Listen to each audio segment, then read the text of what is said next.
And in rare agreement, both Vice President Harris and former President Trump want no tax on tips. But interestingly, now economists say this is not a good idea. So let's find out more. We're bringing in Pete Sepp. He is the president of the National Taxpayers Union. Good morning, Pete. Great to have you to talk about this. Let's start with some context first, though. What is the current policy on money earned as tips? Currently, money earned as tips can be subject to federal income tax. It depends on the income level of the individual, but it is fully taxable under the current laws. Both President Trump and Vice President Harris now want to make tip income exempt from income taxes. Some have said making it even exempt from payroll taxes. So you're saying it also depends somewhat on the income level, obviously, and how much you're taxed. On top of this no tax on tips policies promised by Harris and Trump, there's actually a bipartisan bill also passing through Congress. So before we get into the bigger picture here, what would the new proposed policies do for the tip workers as individuals? Well, we need to remember that even though there are plenty of workers we see in restaurants or driving rideshare cars and whatnot who might accept tips, it's still a pretty small percentage of the workforce. Around 2.5% of total employment consists of tipped workers. So a very small number of taxpayers. And even there, their wages, again, might fall below the taxable income level. And so they're not paying tax on the tips anyway.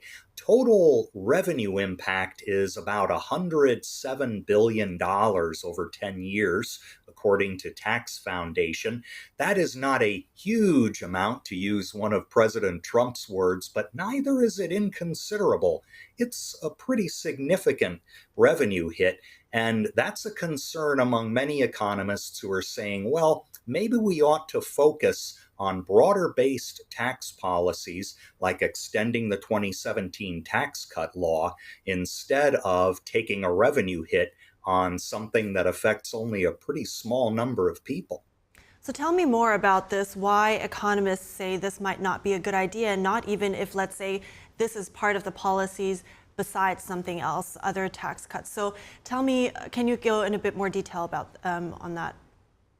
Sure. Many economists believe that what you might see in a situation where tips are not taxed is that more and more tip income is going to be declared. In other words, people like attorneys or pilots even might end up asking for gratuities, and employers would be all the happier to do it because that means, well, they don't have to necessarily increase the base wage. So that's one problem. And you have to remember, as my colleague Andrew Wilford explained in an op-ed he recently wrote, it doesn't matter to the charging business whether they charge 15 bucks for a good or service up front or charge 12 bucks with the expectation of a $3 tip for the employee. Same price. And so you could get situations where a lot of current workers who don't accept tips suddenly start accepting them, and the revenue hit again becomes much bigger than that 107 billion. So that's interesting. You're saying that low-income workers might not necessarily benefit from it, and higher-income workers could take advantage of that. From another perspective, what would that mean for government revenue? How much money would they lose, and why is that important? Yeah, the current estimate of 107 billion, as I was just saying, might go higher if this shifting effect toward more tipped income takes place. And when you look at the trillion, even $3 trillion that will be required in order to extend the 2017 tax cut law, depends upon how much of it you want to extend, what kind of modifications you want to make. When you put it in that perspective, even 107 billion is nothing to sneeze at. It's not something you do lightly. Absolutely. Well, thank you so much for your insights this morning to break this down for us. Pete Sepp, I appreciate it. My pleasure.